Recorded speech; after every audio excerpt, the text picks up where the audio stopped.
Code number 14, pull, never push. How to master the energetics of pulling. Fundamentally, this really is all about when you're inside sales conversations. This is the main time where this energetics will apply. And you'll also realize that it can be further dimensionalized just in your coaching in general.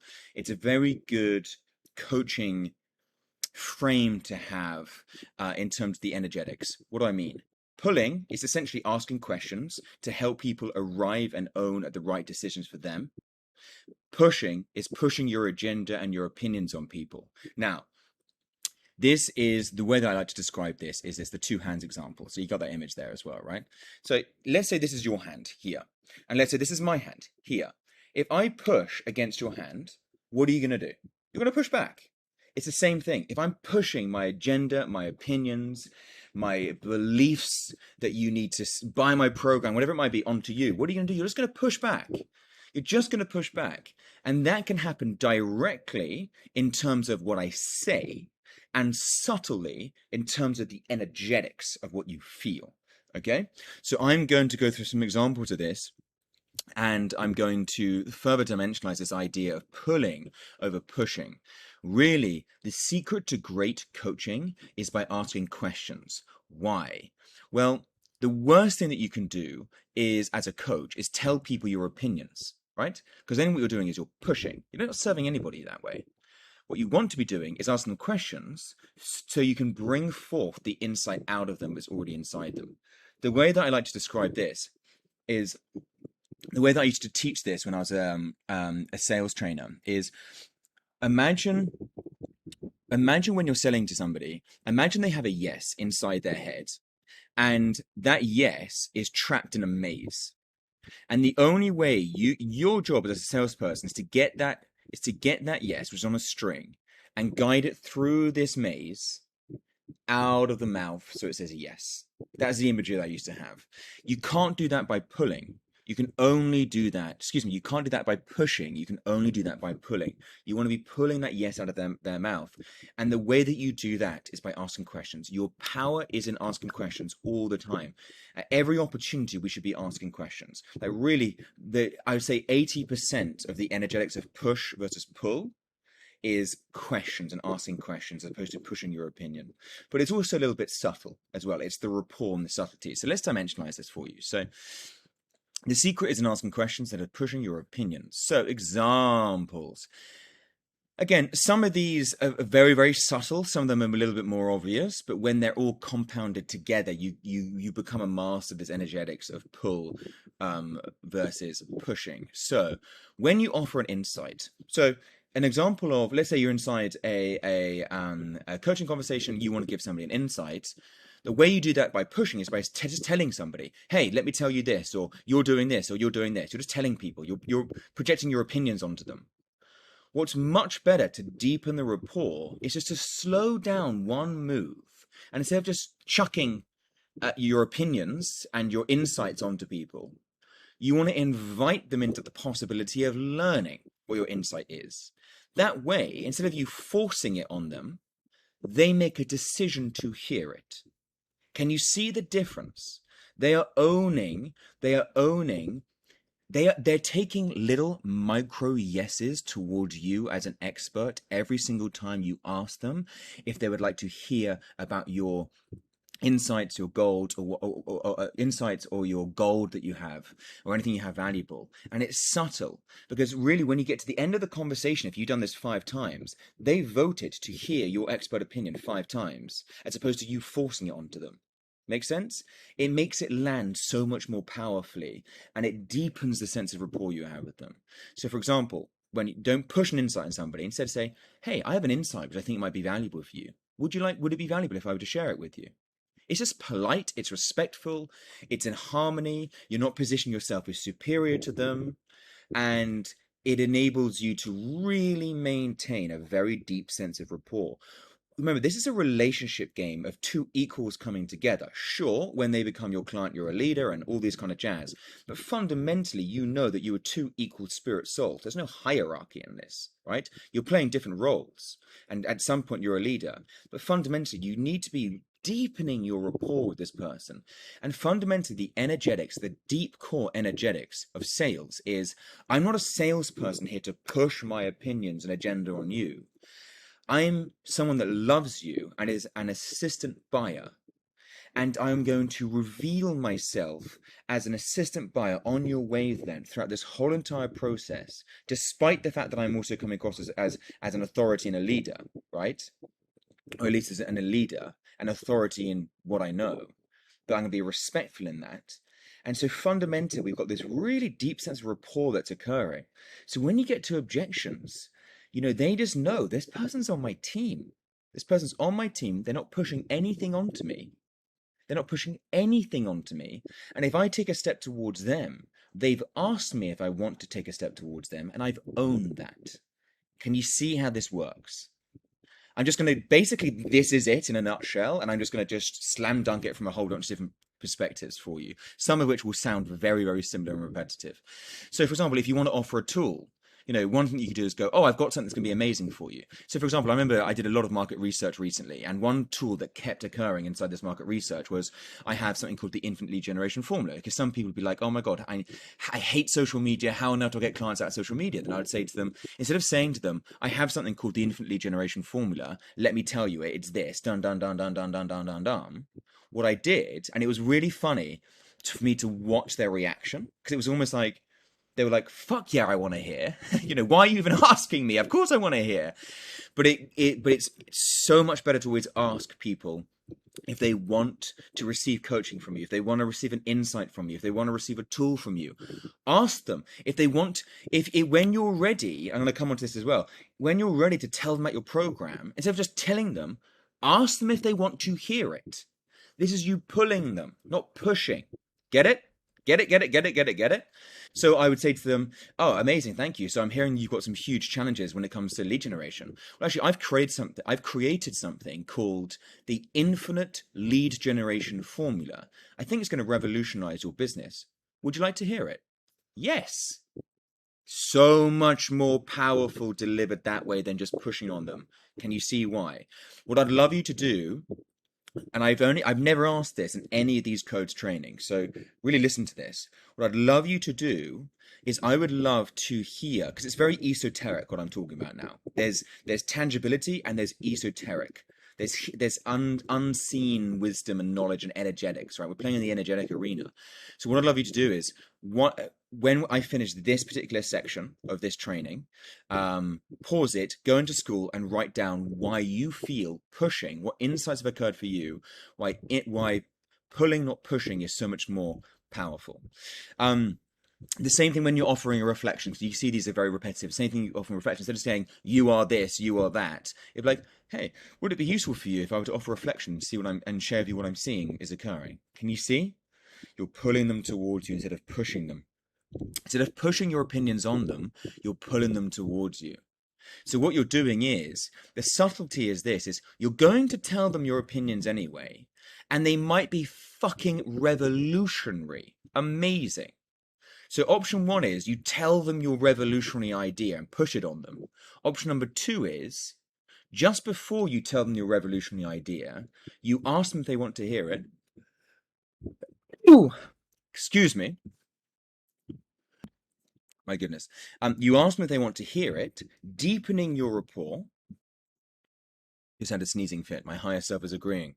You ask them if they want to hear it, deepening your rapport, deepening your connection, and deepening them taking steps towards you. Again, pulling is about them taking steps towards you. So remember this analogy that I said at the beginning. There's a yes inside their brain. The whole entire sales conversation is you pulling that yes out of their mouth. Well, it's not just at the pitch when you tell them your offer. It's the whole conversation. Every single time you say to them, would you like to hear? They say yes. You've just pulled the yes a little bit closer. Every time you ask them and they say yes, you've just pulled that yes a little bit closer out of the maze. Can you see the energetics here? This is subtle yet so profound. This is black belt. This is black belt sales here. This really is black belt sales. And a lot of sales trainings will never teach you this because maybe they haven't come across it yet. It's very esoteric, it's very black belt, it's very subtle. But I also hope you realize actually just how simple and easy it is to employ. When you're making an invitation. So, for example, let's say this actually before you get into an enrollment conversation, let's say you've had a free session with them, or when you're on the infinite lead generation formula, you get inside a conversation, get inside their world. Always remember to ask when you're inviting, saying, "Hey, we should have a free session." Instead of going, "I've got a free session that's going to change your life. Let's do it." You would probably never do anything that crass, but you get the point. I'm just being dramatic here. You could say something like, "Okay," you could say something like. Beautiful. Thank you so much. Do you know what? Actually, I have something. Let's think of a very direct example. Let's say you're doing the Neo funnel. You've just done a market research project with somebody, just been getting inside their world, speaking to them, and you decide actually this person's going to be great for my one-on-one, and I would love to invite them in to explore the possibility of working together. Instead of saying, "Hey, my one-on-one's going to change your life. I've got a program that's going to be amazing for you." What you get to do is you get to say something similar, but you ask them if they want to know about it or if they want to be involved. So you say something like this: "Wow, thank you so much. I really appreciate your time here. Joe, may I be very direct and bold with you?" "Yes, you can. Thank you." So it's very clear to me that if you and I were to work together, we would absolutely accelerate your business to become fully booked. Absolutely. And on top of that, I'm very, very selective who I work with. And after listening to you, I can really see that you have all of these qualities and attributes. And I'm very, very confident that we could accelerate to become fully booked. Before I ever work with somebody, I always give them a free one-on-one strategy session. It's got a lot of value inside it. Done, done, done, done, done, done, done, done, done. And then at the end you go, "Does that sound exciting to you? Does that sound like something that you would love to receive?" Done, done, done. You see, you ask me a question at the end, and then they go, "Yeah, it's amazing." So you give a little pitch for it, and then you say, "Does that sound exciting for you? Is that something you'd like to receive?" And it's kind of like a no-brainer. If you pitch it properly, it's just a no-brainer for them to go, "Yeah, obviously I'd love to." Objection handling. So objection handling, this is really where the energetics of push, not pull, really comes into its own. It's all the worst thing you can do in objection handling is push against them. It's the worst thing you can do. So really what we want to be doing is diffusing any of the push energy. So for example, and I'm going to really go to town on this with in the objection handling section, which is called the coach method. But to give you an idea, the worst thing that you can do in objection handling is to say something like, "But you said this. What about this? Do you not take this seriously?" Pushing, pushing. The best thing you can do is go, "Thank you, amazing." When they give an objection, "Thank you, amazing, hearing you." So what I'm hearing you say is done, done, done, done, done, done, done, done, and I'm just thinking to myself, do I really want to go into detail on this particular one now? Not really, not really, because I'm going to break down this in a whole entire module. I don't want to confuse you too much, but essentially the worst that you can do in objection handling is go, "But you said this," and be confrontational. The best thing you can do is diffuse the confrontation by using positive words. "Thank you, amazing," and then just getting curious. So you start to ask them questions. So for example, let's say somebody says, I'll give you a little taste of it. Let's say somebody says, "Oh my God, amazing, but I have no money right now." Then you get to go, "Thank you, amazing." So what I'm hearing you say is that this is a program that you'd like to do. You just don't have the money, but the challenge for you right now is the investment. Did I understand you correctly? They say yes. And you go, "Great." So here's a question for you. If we were to remove the investment off the table, and let's say the investment was easy for you to be able to do today, or something that you could do, is this something you'd like to do? Yes. Then you go, "Amazing." Can you see how I'm just asking them questions to fine tune what's actually going on instead of just being confrontational? "Yeah, but you can find money," or da da da, whatever it might be. Follow up text. I've changed my mind. This example came through to me. I remember one of my clients. She sent me a message. Somebody said yes to them, and then somebody said yes to them. Excuse me, and then they changed their mind, and then she started being confrontational. She started pushing. She said, "Yeah, but what about this and what about that?" And I understand the wording was like, "Yeah, I understand. I respect your opinion, but you're contradicting yourself, contradicting yourself, contradicting yourself, and all these things you're talking about in the sales call." It's the worst thing you can do is that by being pushy and confrontational. Pushing is creating resistance inside the conversation. We don't want any resistance to be there. We want it to be harmonious and neutral and pleasant and wonderful and pull them in. And so The worst thing that you can do is say something like, yes, but you said da da da da da, or have that the energetics behind that. The best thing you can do is be like, amazing, thank you, I hear you. That makes total sense. Agreeing with them. Literally, perfect. What I'm hearing you say is this. Da da da da da da da da da da da. And now they don't feel like you're pushing against them. They're like, oh wow, great. Because unconsciously, when we give an objection, we're expecting resistance. So the worst thing that we can do is actually bring the resistance, because then their biased defenses are going to be up and they're not going to let us in. They're going to have a brick wall. They're not going to respond to anything we say. I created something which I used to call the drawbridge close, and I think you'll understand the energetics behind this, which is what I used to teach my sales team on the streets back in the day. The drawbridge close. I haven't thought about this for years, but it's quite a useful analogy or imagery to have in your brain. Imagine that it's so salesy. Imagine that the client is inside a castle, and around the castle is a moat of water. Okay. The worst, and we want their bridge to be down so we can march our Trojan horse in or march our army inside. Okay. When we start being confrontational, they bring their drawbridge up, and we can't come in. We can't influence them. We can't persuade them. We can't build rapport with them. We can't win them round. We can't be an assistant buyer because their buyer's defenses are up. So we need to make sure that their buyer's defenses are always down. When their buyer's defenses are always down, we get to walk in and have a conversation with them, right? And so, yeah, and so the worst thing that you can do when you hit an objection is bring the resistance energy. The best thing you can do is bring, yeah, I totally hear you. It's not going to be a problem. Nothing's going to be a problem. I hear you. If you don't want to do this, it doesn't matter. I'm detached. It doesn't matter. And so you build rapport, and then you'll say something like, so what I'm hearing you say is da da da da da. And now their bias defenses are down, their drawbridge is down. And then from that place of, oh, this person isn't bringing any resistance, you get to say stuff like, can I ask you a question? And in that question, we get to start exploring. Can I ask you a question? But if it wasn't for this particular objection, would you be a yes today? Yeah, I would. Wow, amazing. How come? Well, because of this, because of this, because of this, because of this, because of this. Cool. Amazing. So I'm hearing you're a yes and I'm a yes. Well, what if we were to, and then you get to make this objection go away. And I'll teach you that properly. I'll teach that properly in the coach method. But I hope you're understanding the energetics here. Essentially is you pull by asking the questions and by being an assistant buyer. Pushing is being salesy. That's fundamentally what it comes across as. This is about maintaining rapport. Pushing leads to pushback. Pulling allows them to feel in control. It's kind of like the Socratic method.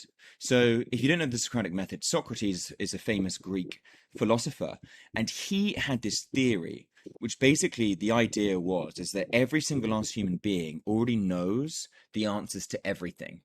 And he had this whole theory, and I won't go into it now, but essentially he believed that the answers, you already have the answers inside you, and he would prove it by, he would take an uneducated slave boy, and just by asking him questions, he would get or guide that slave boy to be able to come up with mathematical principles from Pythagoras, for example, just by asking questions. Really, the skill was in Socrates asking questions, but by virtue of him asking questions, the uneducated boy was able to actually get the right answer through Socrates guiding him. Similar principles when we're coaching. We're able to ask questions to elicit somebody to come up with a solution. It's the same thing when we're objection handling or inside sales conversations, but particularly when we're objection handling, we're able to ask them questions to get them to arrive at the yes by triangulating what's occurring. And we do it by asking questions. We're not telling them, instead of saying, you need to do this, or you can do that, or you can do whatever it might be, you ask them questions so that they say, oh, I could do this, or I could do that, or I could do that. It's a difference because they're taking a step towards you. Energetically, you're maintaining rapport, and they're arriving at their own conclusions themselves. Wherever possible, use the energy of pulling over pushing. Pushing pushes people away. It leads to more confrontation. It leads to more resistance. Pulling enables you to guide them whilst maintaining rapport and whilst they feel in control. It leads them to step in towards you of their own accord. So never, never, never push. Pulling is all about slowing down. It's all about hearing them out. It's about acknowledging them. It's about being on their side. It's about respecting them. It's about being an assistant buyer, not a salesperson. It's about asking questions. It's about maintaining deep rapport. It's about the energy of service. I hope this is landing. I really hope this is landing. Code number 15, leadership in the close. Don't forget to lead, be a professional in the close. People secretly want to be led. So really this is all about the idea behind this is once you get a yes, don't be so excited that you forget to lead. You know, how have you ever found yourself in a situation where somebody says yes to you? And I think most of us have, when somebody says yes to you on an enrollment conversation, and then for some reason they change their mind. And there's multiple reasons why that might occur. There's multiple reasons why that might occur. One of which, and we want to make damn sure it isn't because of this, one of which is that you didn't or we didn't show leadership after we got the yes, leadership in the close.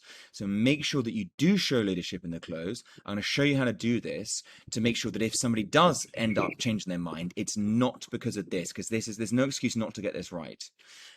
Good. So people secretly want to be led. Don't lose out on a client because you forgot to show leadership after getting a yes. This is key. Always be a leader, especially now. Some coaches forget to show leadership here and end up losing out on the sale. And they leave a lot of it stuff incomplete because they're just like, oh yeah, they're so excited. But also like, I remember, you know, especially at the beginning, I would be so kind of excited and feel all this kind of like energy inside me. I just kind of want to get off the call straight away. Does that land? You kind of just want to get off the call. It's really important to just breathe and guide and just tie it up in a bow and make damn sure this person is your client and not run away from it and avoid it because there's some sort of internal shadowy insecurities that we get to heal, maybe some worthiness stuff, who knows. So it's important that even if you do feel that kind of energetic resistance because of lack of practice or whatever it might be, because it's new and it's about receiving money, leadership in the close. This leads a potential client to second guess a decision. Yeah, if we don't show leadership, this can lead a potential client to second guess a decision. Okay, because it's again, so much of it is subtle, subconscious energetics. Like the last code, push not pulling. It's very subtle. It's very, very subtle subconscious energetics of what's occurring here. But it's super duper important to master and to embody and to play with. Show leadership in the close. When they say yes, lead them with very, very clear instructions. So this is what I do. Make your own version of this, but just this is what I do. The first thing is, you're on an enrollment conversation. Somebody says, yes, what do you do? Congratulations. Be really cool and zen. Congratulations. Congratulate them. They just made a decision to change their life. It's just huge. It's not, just slow it down and congratulate them. Congratulations. How are you feeling? Oh my God, amazing, didn't I? I'm really excited about this journey we're about to go on together. You know, whatever it might be. But essentially slow down and congratulate them. Then what we want to be doing is lead. So just pause and take some time to just be in that energy of your world and their world has just changed. You've just made an energetic contract to go on a beautiful journey together. Honor that. Slow down. Congratulations. How are you feeling? Amazing. Sometimes I might say here, what are you going to do to celebrate? But I'll definitely say that later. But I might say, what are you going to do to celebrate today? Oh God, I haven't thought about it, did I? And I invite them to celebrate, but I'll come on to that a little bit later because I probably wouldn't put it here. And then I go, we need to lead. So a couple things we need to do. We need to get the first session of the diary. We need to tell them about the invoice and how they can make their payment. And if there's anything else you need to get them to do. So I'll walk through this with you, okay? So the first thing is you get the first session booked in the diary. So there's a couple of reasons why we're doing this and why leadership in the close is really super important. The first is, well, be a professional. They've just agreed to work with you. You need to lead them so they know what to do. You need to onboard them and they need to have very clear instructions. There should be no, oh, what do I do next? They should fucking know what to do next. So be a professional about it. Excuse me for swearing so much today. The second thing is, and this is like more of a subtle undertone, but equally as important. We want to make sure that that they don't change their mind. You know, for whatever reason, they might get really nervous or whatever it might be. And so we just kind of want to get everything locked in. So you want to get the first session in the diary locked in now. You know, energetically speaking, if that session is locked in now, the chances of them getting second or cancelling is unbelievably through the roof. And there's actual psychological reasons about that. If you're interested to know a little bit more about the psychology of influence, I recommend you read Robert Cialdini's book, The Six Laws of Persuasion. And this law is, I think, the law of commitment. And to just give you an idea, they did some studies, if memory serves me correctly, in America. And what they would do is they would knock on people's doors and they'd say, "Hey, do we have your commitment that you're going to vote for so and so in the general election?" And they'd say yes, and they would write their name down. And then they'll go to the next door neighbor, and their neighbor would write their name down, and the neighbor would see, oh, neighbor wrote his name down and wrote his name down. And because they had committed, even just writing on a piece of paper, committed to voting for whoever it was, and then they did some follow-up research. They found out that went through the roof, that just because they'd made a commitment and written it down, and said it vocally, that the chances that they actually follow through on that commitment went through the roof.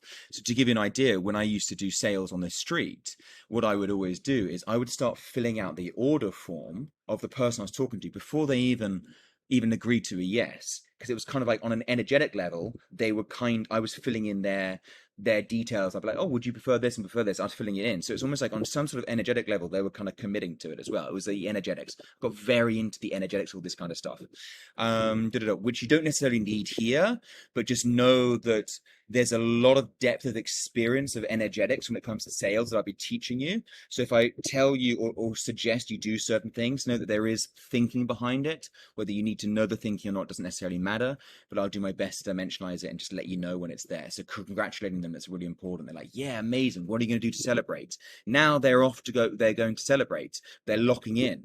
You know, like if they go away and drink champagne because they've made a commitment to work with you, they're not then the next day going to go, I'm not going to do this. You know, you want to anchor this into their timeline, anchor it in, get them to celebrate.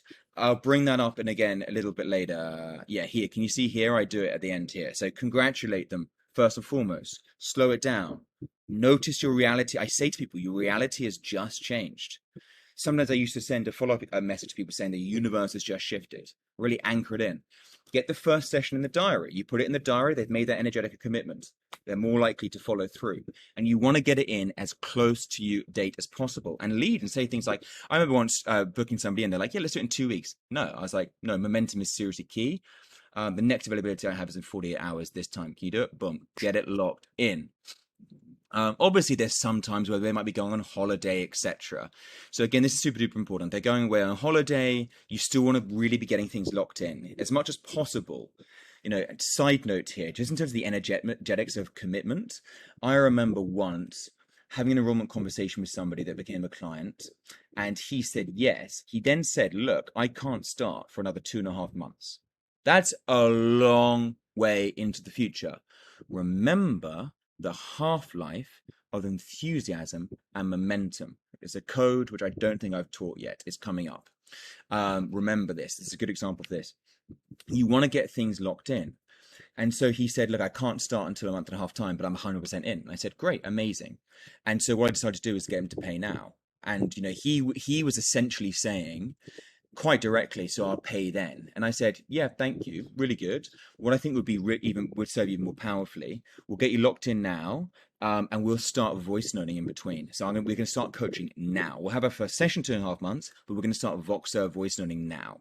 And then I sent him the invoice and he paid. Even though we didn't have a session, we only messaged a handful of times, he was still locked in and paid upfront in full, even before our first session. Now check this out.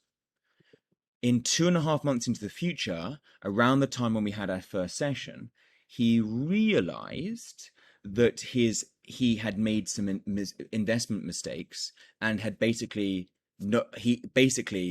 all of his savings were gone, that were tied up in crypto. They were all gone, and he wouldn't have been able to make the investment, but he'd already made the investment. So what did that mean? It meant that I actually coached him. And what did that mean? It meant that I helped him become fully booked, and he didn't miss out on coaching. So super duper important. Always get people locked in. Anyway, side note, get the first session booked in the diary. Tell them to expect an invoice. Just let them know how you can do that. So, where I would do this, I say, great, amazing. So our first session is here. Great. What I'm going to do is I'm going to send you an email today with with some details of our work and where you can make your investment. And then just get them speaking. Do not be afraid of talking about money. This is a business agreement. You've just spoken about money. We will know about money.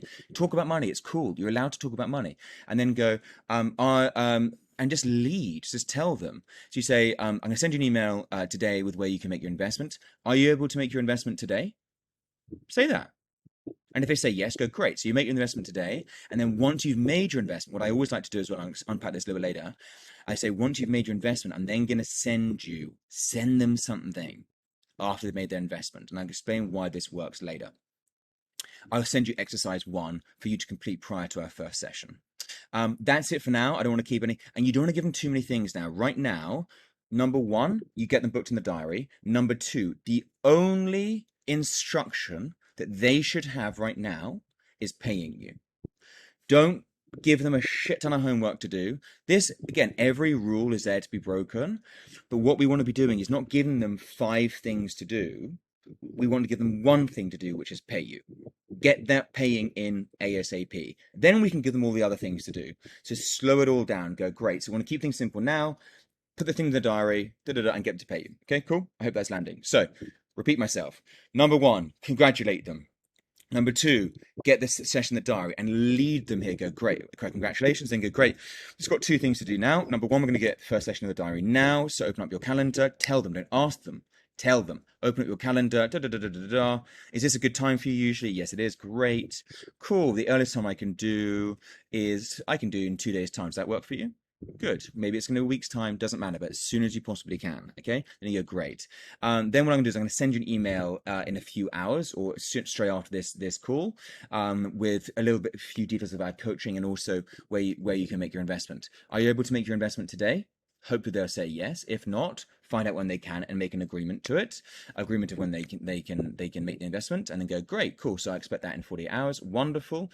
And then what I'll do is I've got an exercise for you to complete prior to our first session. It needs to be completed at least 24 hours to our first session.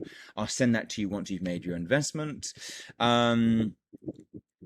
If there's anything else that you need them to do for your own program, let them know here as well. But again, try and get them to pay you before they do any of the other onboarding stuff. It just keeps things simple and clean in their mind. They know I just got to pay and then I'm in, right?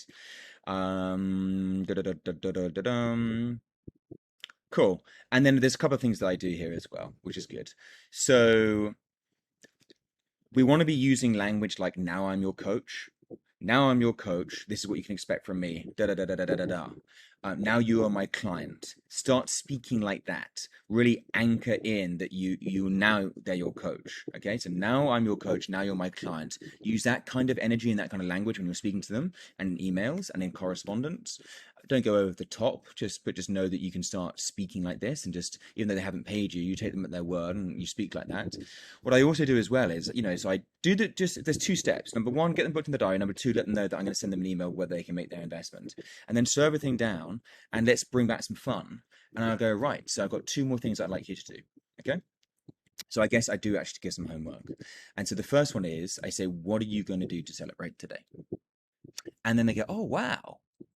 And usually people don't ask them this. I've never been asked this by a coach when I've hired them. But do it. Do it. Let them turn this into a celebration. Super duper important.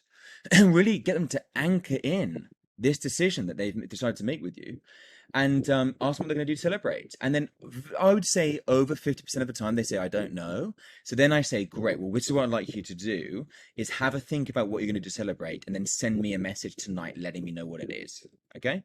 And then I say, and then I've also got one exercise for you to do before, and I give them this because this is just going to feed things as well. I say to them, this is what I'd like you to do today, ideally. And if you can take the rest of the day off, I think it's really good to honor today. What I'd really like you to do is I would like you to create a space where you, and maybe turn it into a ceremony, and create a space where you spend a little bit of time journaling about all the possibilities that you and I get to create for you now that we've made the decision to work together. And what are they going to do? They're going to go away and they're going to think about all the amazing things that they get to do with you when you're working together, further solidifying their decision to work with you even before they paid you, and also bonus, getting them to fucking stretch. If you're anything like me, you get your clients to stretch and have bigger and bigger goals. So can you see, just like energetically, we're just tying everything in so they're all they're committed and they're wrapped up in a bow and they're our clients. And the worst thing you can do is be like, amazing, amazing, congratulations. Or like the worst thing you do is that they just say, yes, I'm in. Then you go, cool, amazing. I'll send you an email, boom. You know? Don't, just spend some time here with them. Spend some time here with them and lead them. Give them, and what this is what I do. And again, you might have your own version of this. It's very much me and my personality, but so I can just speak to what works with me. And so for me, this works really, really well, and I always do it. So I invite you to borrow and remix everything here that you can. One thing that you can do, my mentor used to do, I don't do this, but he sends them a nice reflective email afterwards, you know, kind of like with some notes of the session. Really, really nice. You could do that. What I do is I send, and I'm going to attach this. So you'll see in the documents, it will be like exercise 1 attachment. What I do is I mention this as well. So I go, next steps. In the diary, number 1. Number 2, obviously do the journaling exercises. Then I say, I'm going to send you an email with the voice note, with where you can make your investment. And then at the end of that, I let them know, and I also tell them this. There'll be an exercise for them to do to complete before our first session. Okay, this is really powerful. By the way, this is really powerful. So let's say that somebody hasn't paid you when they said they were going to pay you. How do you act in that situation, right? Well, if you follow this process that I do, you get to prompt them to pay you without asking them to pay me. And that might sound confusing, so let me explain. So I tell them I'm going to send them an email. Okay, let's say we've got the first session booked in for 5 days time. I tell them I'm going to send an email tonight. They've agreed to pay at a certain date and time. Okay, and I also tell them that before our first session and after they've paid me, I never use the word pay, I always use the word invest, but because I'm talking to you, I'm just going to use whatever comes out of my mouth. I tell them that once they've paid me, I'll then send them the first exercise to do, okay? And I'll send you a copy of what I do. Essentially, it's like a Wheel of Life exercise, super duper basic. And it used to really inform the foundation of how I used to do my first sessions with my clients. I don't do it anymore, but I still send this mainly for this reason. So they've agreed to pay, and then we've got a session booked in the diary, and they know I'm going to give them exercise 1 before our first session. Well, let's say they haven't paid on time. Sometimes that happens. Life gets in the way, and to be honest, people don't really want to just spend $5,000 on stuff, so it's going to be very often it's the last thing they do on their to-do list, depending who they are, okay? It really depends. So one way, instead of saying to somebody, hey, you know how you said you're going to pay me on Monday, you didn't, what you can do instead is just send them exercise 1. Always assume the sale, always take them from their word. Just send them exercise 1. Go, hey, we're looking forward to a session in 2 days' time. Here's exercise 1. Any questions, let me know. So you don't actually speak about the fact they haven't paid you. I remember doing that in one day. I had 2 clients that hadn't paid me. I sent them both that email, and they'd both paid me within 3 hours of me sending them that email one day. So that can be a really good way of asking somebody to pay you without actually directly speaking into it. Not that there's anything to avoid speaking into, but it just works. So you have that as an option. Dun dun dun dun dun dun dun dun dun. Yes, that's all I have to say on that. Cool. It's professional and essential.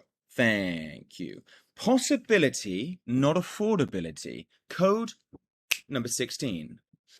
Help them focus on the limitless possibilities available to them. So this is quite simple, really direct, and really, really fun. And the idea is this, right? Let's say, for example, we're inside. The purpose of a sales conversation fundamentally is to get somebody to make a decision, whether it be a yes or a no. That's what we want to be doing. We want to be getting a hell yes or a no fundamentally. Sometimes they need to go away and think about it, okay? And that's totally cool. If they do, most times it's to do with money, okay? Not always, but a lot of the time it's to do with money. And so if they do need to go away and think about it, I don't really get these objections in my own life very often, but I use this method anyway, just typically speaking inside conversations. Let me just think about where I use this. So any opportunity, if I want to get somebody to be excited around what might be possible for us working together, I'll give them a journaling exercise. And the last code, for example, I said, after they say yes, I say, hey, do this journaling exercise where we journal around what all the possibility of working together might look like. Okay. So I'm kind of I'm always giving that exercise to potential clients, whether they've just before they've worked with me, just before we have a sales conversation, or I use a version of it, essentially get them to think about what would be amazing if we were to work together. So, they have more evidence in their brain of why it should be a yes, they work together, and why their goals are so big and they want a coach, than anything else. So I'm guiding their mind to be thinking about that. And so I use this all the time. So use your intuition. One thing is, if you get an objection, particularly around money, the last thing you want to do is them to walk away from that conversation thinking, fuck, how am I going to make the money? What you want them to be doing is to walk away from that conversation going, whoa, what would be possible if I were to work with her? That whilst they're going away to look at the money or whatever they decide to do, you want their mind to be thinking about all the possible possibilities, not is it affordable. Make sense? Help them focus on the limitless possibilities as opposed to shit, how am I going to make this work? So if your sales call completes an objection, ensure that they leave the conversation and the energy in the context of possibility, not affordability. So, and again, this doesn't, so the way that Stephen Chandler, this is a direct code from Stephen Chandler here, a principle from Stephen Chandler. The way that he spoke about it was in terms of money, but actually, you can use this in terms of any objection you might have. So for example, let's say somebody needs to go and talk to their wife. I'll explain to you how to deal with that, by the way, in the objection, in the sales codes and the objection handling side around that. So just know that a lot of these codes now around sales conversations, I will be breaking them down in more detail. But so you'd coach them around that conversation and you'd give them a journaling exercise. Think about all the possibilities we can create together. Really get them to be thinking about that. And to have that excitement in their mind and get them to stretch it, because we're here to help them change their lives, and we want to open them up to so many possibilities. We want to empower them to be thinking and exploring about all the limitless possibilities that can become available to them now that you're going to work together. Remember, you can't let money get in the way of them living their best life. We are in the miracle creation business. Get them to start fantasizing of all the miracles that you guys can co-create. This is fun. Money shouldn't get in the way of anything. Always book a follow-up call if you have an objection. If you need somebody to go and think about anything, no matter what the objection, always get a follow-up call booked in the diary. So important. Again, I'll go to town with this and the objections. And again, like I said, give them the possibility journey exercises to do. Yeah, and you can use this after they say yes as well, like I've already mentioned in the last code. So really the idea behind this is pure and simple. If somebody has to go away to have a think about it for whatever reason, and you weren't able to get them to make a decision on the call, always get them to be thinking around possibilities, not affordability. What are all the amazing, invaluable things that can happen, the priceless things that can happen if you two were to work together, opposed to, oh shit, I'm not going to have much money. No. We're going to be creating something that is worth way more than money. Way more than money. When we do the money codes training, I'm going to really show you how actually the work that we do, which you should already know anyway, is completely priceless. So get them to think about all the priceless, limitless possibilities that might occur inside their life and all the knock-on effect, wonderful things that could occur. The example I always use is, let's say you help somebody overcome their pattern of choosing the wrong men, and they're desperate to get married. And they've done all that shadow work, and now then they stop attracting horrible men that break their hearts. Imagine just like an exhausting life of having your heart broken the whole time. That's gone. How do you put a price on that? Then what are the knock-on effects of that? The knock-on effects of that, healthy relationships. How can you put a price on that? And then unpacked healthy relationships. We now get married and we have kids. Oh my God, how do you put a price on the kids that have now happened because of this shadow work that's taken place? What about that one amazing holiday you went on? That's a byproduct. What about all the nice weekends when you cook together? There are literally, with your now new dream partner, there are literally infinite, intangible, unquantifiable, limitless, valuable, priceless things that occur, experiences that occur by virtue of the work that you've done. one shadow work coach helping somebody remove their toxic patterns of attracting the wrong man, helps them find the right man, and everything that occurs by virtue of that, from children to experiences, has occurred because of that 6-week program. It is priceless. Get them to really start seeing all the priceless possibilities, not what's affordable. This is the point of this code. Hope this lands. And remember, as always, fellow coaches and light workers, creating clients gets to be just as fun as coaching them. Keep ranking yourself on these codes and practice them until they become second nature. And play, play, play, play, play, play. Mastery comes from playfulness and experimentation. See you in the next one.